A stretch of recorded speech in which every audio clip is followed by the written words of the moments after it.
This is my response to Monster Inside a Monster by Nerdarchy. Welcome to my channel. I focus on tabletop role-playing games, video games, and science fiction. The discussion by the Nerdarchy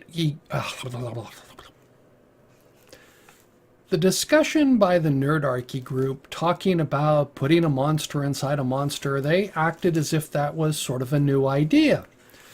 So I pull out my trusty copy of Greyhawk. This is a first edition, first printing of Greyhawk, on page 63, and it talks about combination monsters. And some of them are kind of interesting. And basically, they talk about things that you do to monsters that make them a much more interesting, dissimilar monsters who act in combination, such as a troll with a magic spear riding a purple worm. Haven't done that one. But they mentioned one up here, fire-resistant mummies. And this brings up the topic. They talked about putting fairy dragons inside enchanted armor or whatever. One of the things that I've ran into, a friend of mine was running the dungeon and I was being a player, and we ran into mummies in plate mail. Now, this is original Dungeons and Dragons, long before first edition, second edition, up through fifth edition. And mummies were known for being, shall we say, easy to kill once you threw fire on them, oil in that, which is the Molotov cocktail. But if you didn't know that they were mummies and they attacked you, and this got into the long discussion about gauntlets, because when they hit you, do you get the rot that you hit from a mummy's hit?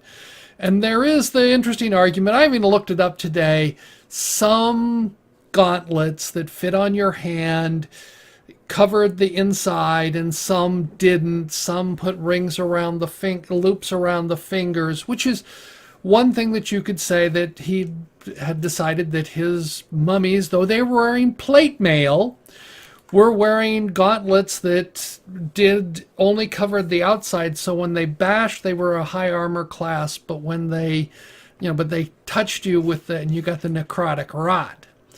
So now, if you want to put those in animated armor, that gets really, really kind of nasty, because now you've got a creature you're not expecting. They're doing odd things with. But this is not, like I said, nothing new. This goes back. If you pull out, some of the fun things that they described in there, I took the troll riding with a magic spear riding a purple worm. I did a modification of that one. I had two trolls with a staff of fireball. That was a fun adventure where the party thought it was a dragon, and it wasn't. It was two trolls with a staff of fireball. That caused a whole bunch of interesting problems. But they, they list some interesting ones here. A cloud giant riding a Tyrannosaurus Rex. Okay, that one will definitely get your party juices going.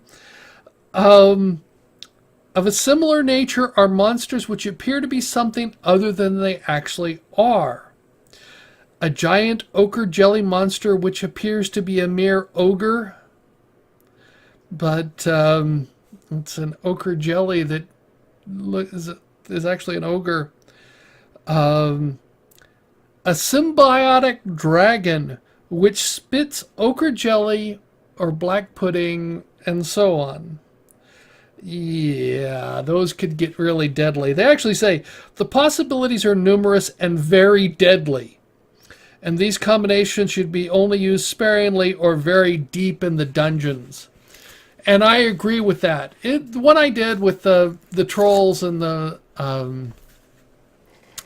staff of fireball, I'll put a link down in the description, was a whole lot of fun. I laughed so hard because there are a whole bunch of things. I'll leave that if you want to watch that video.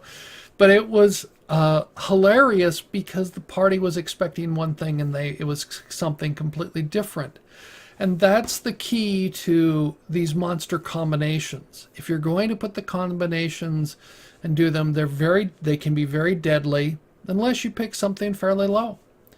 And you can do a whole bunch of ones. Let's do the fun one. Like if you think back to what was one of the Road Warrior things where you had Master Blaster, where the big creature was carrying the small little dwarf on his shoulders. You could do that quite easily. When I was running my adventures in the world of Tiglath, you had the creature of Tronlith.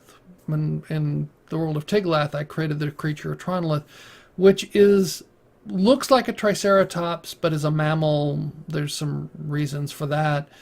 And that people would mount carriages or little riding carts on the sides of it. And you would have a spellcaster inside the cart, and you had the Tronlith charging, and this was an extremely deadly combination. So that was one of the things that I did in the past in the world of Tiglath. And like I said, I've ran into mummies in plate mail, and the nastier combination is using fireproof mummies in plate mail. That would be a truly nasty thing to throw at a party. But thank you for watching my video. I look forward to learning what you think about this video. Let me know in the comments below. I appreciate all your comments. If you like the video, give it a thumbs up. If you don't like the video, give me a thumbs down. I appreciate both forms of feedback. If you're new here and would like to subscribe, you can click on the icon on the left. If you're interested, there's more content on the right.